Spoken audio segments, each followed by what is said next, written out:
अस्सलाम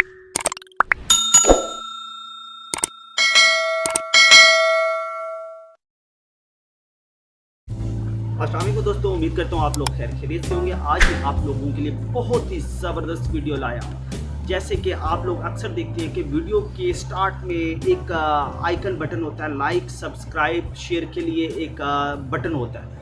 वो अक्सर आप लोगों ने देखा होगा। वो आप लोगों के लिए मैं लाया हूँ 15 से 20 अदद।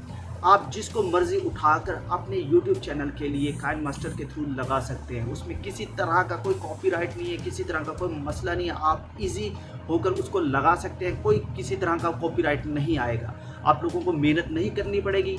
वीडियो के एंड में सारे के सारे जो बटन हैं सब्सक्राइब लाइक शेयर वाले, वो सारे के सारे तस्वीरों के साथ शेयर करूंगा। आप लोगों ने देखना है, जो आप लोगों को पसंद हो आप कॉपी करके मेरे लिंक के अंदर होगा उसका लिंक, तो आपने उसको डाउनलोड करना है। डाउनलोड करके अपनी यूट्यूब चैनल के लिए इस्तेमाल कर सकते हैं। नए आने वाले लोगों से गुजारिश है कि इस चैनल को लाइक करें, सब्सक्राइब करें और शेयर करें। Thank you. चले जी चलते हैं, दिखाता हूँ मैं आप लोगों को अब बटन।